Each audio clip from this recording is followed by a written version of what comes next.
اب دیکھیے ایک چیز سمجھ لیجئے، قرآن شریف شروع کرنے سے پہلے اعوذ باللہ من الشیطان الرجیم کا پڑھنا ضروری ہوتا ہے۔ اسی طریقے سے اگر سورت شروع ہو رہی ہو تو اس میں پھر بسم اللہ الرحمن الرحیم کا پڑھنا بھی ضروری ہوتا ہے۔ تو ہم اعوذ باللہ سے شروع کریں گے۔ اعوذ باللہ من الشیطان الرجیم، بسم اللہ الرحمن الرحیم، الحمد للہ رب العالمین۔ ہم نے شروع میں آپ کو بتایا تھا کہ زبر کی آواز اوپر کو جاتی ہے، زیر کی آواز نیچے کو جاتی ہے اور پیش کی آواز آگے کو جاتی ہے۔ تو زبر کی آواز اوپر مطلب حمزہ کے اوپر زبر ہے اور لام ساکن ہے۔ ہم نے شروع میں بتایا تھا کہ ساکن والے حرف کو پیچھے والے حرف سے ملا کر پڑھتے ہیں، تو یہاں پر لام ساکن ہے تو ساکن والے حرف کو ہم پیچھے والے حرف یعنی حمزہ سے ملا کر کے پڑھیں گے۔ چونکہ ہم نے شروع میں یہ بھی بتایا تھا کہ الف ہمیشہ خالی ہوتا ہے، الف کے اوپر اگر کوئی زبر زیر پیش، دو زبر دو زیر دو پیش، کھڑا زبر کھڑی زیر الٹا پیش اگر کچھ بھی آتا ہے تو الف باقی نہیں رہتا بلکہ حمزہ ہو جاتا ہے۔ تو یہاں پر ہم ملائیں گے حمزہ لام زبر ال، یہ ہو جائے گا کیا؟ ال۔ ہم اپنے دماغ میں سوچ لیں کہ زبر کی آواز اوپر کو جاتی ہے تو اب حمزہ لام زبر ال کہنے کی ضرورت نہیں ہے، ہم ڈائریکٹ کیا پڑھیں گے؟ ال۔ اسی طریقے سے ہم دیکھ رہے ہیں ہا کے اوپر زبر ہے لیکن میم ساکن ہے، تو میم ساکن ہے تو ساکن والے حرف کو پیچھے سے ملائیں گے تو ہا میم زبر ہم، الحم۔ آگے ہم دیکھ رہے ہیں دال کے اوپر پیش ہے تو پیش کی آواز آگے کو جاتی ہے۔ اس کے اندر دو چیزیں ہیں، معروف بھی پڑھنا ہے اور جلدی بھی پڑھنا ہے۔ تو ایک ہوتا ہے آدمی پڑھتا ہے دال پیش دو اور ایک ہوتا ہے دال پیش دو، تو دو غلط ہے اور دو صحیح ہے، تو دال پیش دو۔ اب ہو گیا الحمدو، الحمدو۔ اسی طریقے سے لام کے نیچے زیر ہے اور اگلا لام تشدید ہے۔ دیکھیے ہم نے بتایا تھا تشدید والے حرف کو دو مرتبہ پڑھتے ہیں، ایک بار پیچھے والے حرف سے ملا کر اور ایک بار خود اسے۔ تو یہاں پر لام کو ہم لام میں ملا دیں گے، لام لام زیر لل، تو الحمدو لل، لام کھڑا زبر لا، الحمدللہ۔ ہا کے نیچے زیر ہے تو ہی۔ اب یہاں پر زیر کو بھی دیکھیے دو طریقے ہیں، ایک تو معروف اور ایک مجہول۔ بعض لوگ پڑھتے ہیں الحمدللہ ہے اور الحمدللہ ہی، تو یہاں پر ہی صحیح ہے غلط ہے، تو ہمیں ہی پڑھنا ہے یعنی معروف پڑھنا ہے۔ تو الحمدللہ، را پر زبر ہے لیکن با کے اوپر ہم دیکھ رہے ہیں تشدید ہے۔ ہم نے بتایا تھا تشدید والے حرف کو دو مرتبہ پڑھتے ہیں، ایک بار پیچھے والے حرف سے ملا کر ایک بار خود اسے، تو ہم را کو ملائیں گے با میں۔ اور یہاں پر یہ بھی دیکھیں گے را کے اوپر زبر ہے اسی لیے را کو ہم پر پڑھیں گے، تو را با زبر رب، را با زبر رب، الحمدللہ رب۔ پھر با کے نیچے زیر ہے لیکن آگے ہم دیکھ رہے ہیں تو لام ساکن ہے، تو لام ساکن ہے تو ساکن والے حرف کو پیچھے والے حرف سے ملا کر پڑھیں گے، تو با کو ہم کس میں ملا دیں گے؟ لام میں۔ یہاں الف خالی ہے، بیچ بیچ میں کہیں پہ الف یا واو یا لکھی ہوتی ہے لیکن پڑھی نہیں جاتی ہے، تو یہاں پر الف کو ہم پڑھیں گے نہیں، ڈائریکٹ ہم لام میں ملا دیں گے، تو با لام زیر بل، ربل، ربل۔ پھر عین کے اوپر ہم دیکھ رہے ہیں کھڑا زبر ہے، کھڑا زبر الف مدہ کے برابر ہوتا ہے، اس کو ایک الف کھینچیں گے، جیسے عین کھڑا زبر آ، رب العا۔ پھر لام پر زبر ہے ل، اس کو جلدی پڑھنا ہے، جیسے رب العال۔ پھر یہاں میم یا زیر می، یہاں پر یا ساکن ہے اور ساکن والے حرف کو پیچھے حرف سے ملا کر پڑھیں گے تو میم کو یا میں ملائیں گے، میم یا زیر می۔ دوسرا قاعدہ ہو جائے گا یا مدہ کا، یا ساکن سے پہلے میم کے نیچے زیر ہے اس لیے یا مدہ ہو جائے گا، تو اس کو تھوڑا کھینچیں گے۔ اچھا، دوسری چیز یہاں پر ایک قاعدہ ہوتا ہے مد عارض، چونکہ نون کے اوپر زبر ہے لیکن وہاں پر آیت ہونے کی وجہ سے ہم یہاں پر ساکن کریں گے، تو ساکن کریں گے تو یہ مد عارض ہو جائے گا، اس کو دو الف تین الف چار الف بھی کھینچ سکتے ہیں، جیسے الحمدللہ رب العالمین، الحمدللہ رب العالمین، یہ ہو گیا ہمارا۔ اس طریقے سے الرحمن الرحیم، یہاں پر چونکہ الف کے اوپر زبر نہیں دیا گیا یا نون کے اوپر زبر تھا، اگر نون کو ملا کے پڑھیں گے تو نو را زبر نر، نون را زبر نر، لیکن چونکہ یہاں پر ہم سانس توڑ دیے الحمدللہ رب العالمین، تو ہم یہاں پر الف کے اوپر زبر دے کر کے پڑھیں گے۔ جو الف ہے نا، اب یہ الف باقی نہیں رہے گا، حمزہ ہو جائے گا، چونکہ ہم اس کے اوپر ایک زبر دے کے پڑھیں گے، تو حمزہ را زبر را حا زبر رح، الرح، یہاں پر را کو ہم کیا کریں گے، پور پڑھنے کی کوشش کریں گے، الرح، اور حا ہے صحیح ادا کریں گے، الرح، میم کھڑا زبر ما، الرحمہ، نون را زیر نر، الرحمن، را زبر را، الرحمن الر، حا یا زیر حی، الرحمن الرحی۔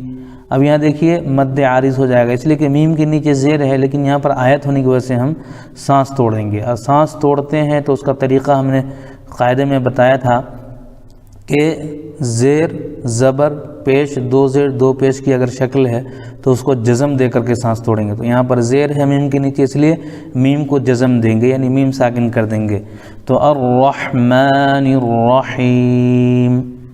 اب دیکھیے اس کا ترجمہ ہوتا ہے، الحمد کے معنی آتا ہے تعریف، یعنی الحمد تمام تعریفیں، للہ اللہ کے لیے ہے، رب العالمین، رب کے معنی آتا ہے پالنے والا، عالمین کے معنی تمام دنیا، جو تمام جہان کا پالنے والا ہے، تو اس کا مکمل ہو جاتا ہے ترجمہ الحمد للہ رب العالمین، تمام تعریفیں اس اللہ کے لیے ہے جو تمام جہان کا پالنہار ہے یا تمام جہان کا پالنے والا ہے۔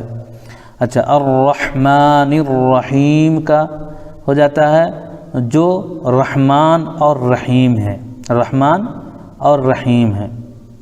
اسی طریقے سے میم پر کھڑا زبر ہے تو میم کھڑا زبر ما، لام زیر لی، مالی، یہاں پہ ہمیں کیا کرنا ہے، بعض لوگ پڑھتے ہیں ما لے، کاف زیر کے ما لے کے، تو ما لے کے اور مالکی دونوں میں فرق ہے، ہمیں پڑھنا ہے مالکی۔ اس طرح یو ہے، یہ واولین آتا ہے، اس کو بھی معروف پڑھا جاتا ہے، بعض لوگ پڑھتے ہیں یو، لیکن ہمیں پڑھنا ہے یو، یو اور یو میں فرق ہے، تو مالکی یو، میم دال زیر مد۔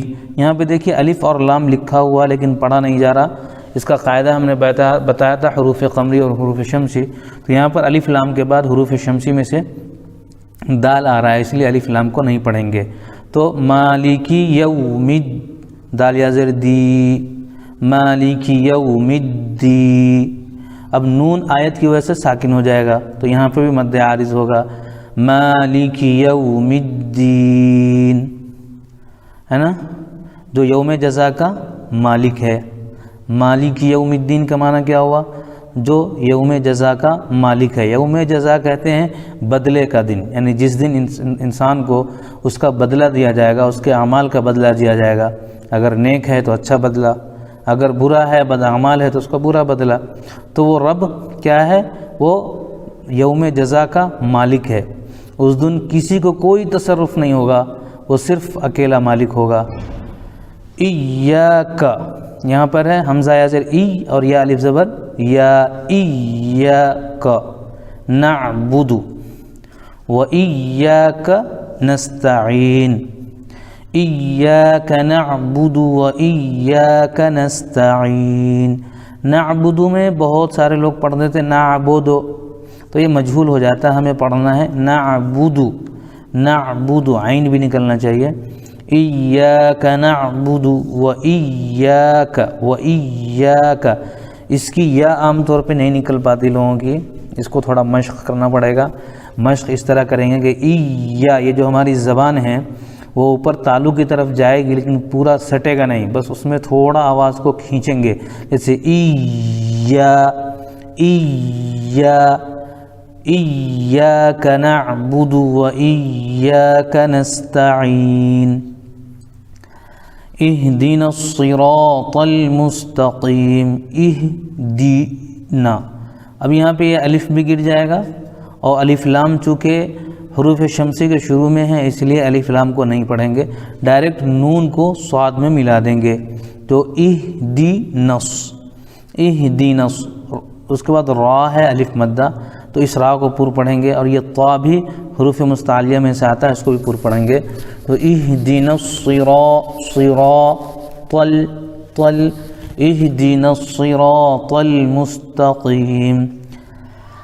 ایاک نعبد و ایاک نستعین، اس کا ترجمہ ہو گیا ہم تیری ہی عبادت کرتے ہیں اور تجھ ہی سے مدد مانگتے ہیں، یعنی ہم تیرے سوا، یعنی ہم اللہ کے سوا کسی کی عبادت نہیں کرتے اور ہم اللہ ہی سے مدد مانگتے ہیں۔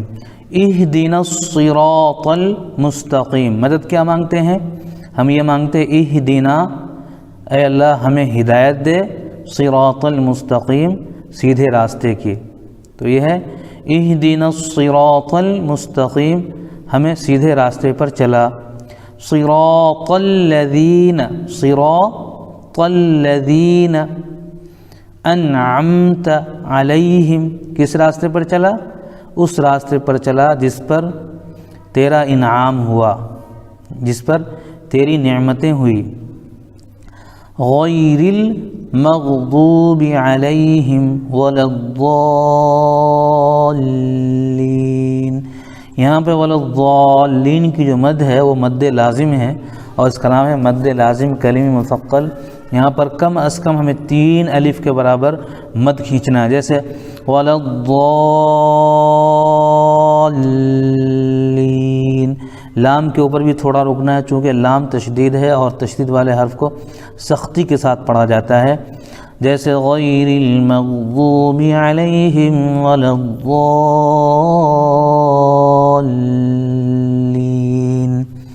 تو صراط الذین انعمت علیہم کا مطلب یہ ہو گیا کہ تو ہمیں اس راستے پر چلا جس پر تیرا انعام ہوا۔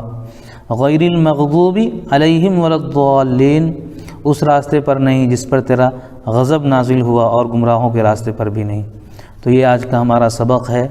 انشاءاللہ ہم سورہ فاتحہ کو کوشش کریں ترجمہ کے ساتھ یاد کرنے کا، تاکہ جب ہم نماز میں پڑھیں تو پتہ چلے کہ ہم کیا پڑھ رہے ہیں، کیا کہہ رہے ہیں، ہم اللہ سے کیا مدد مانگ رہے ہیں۔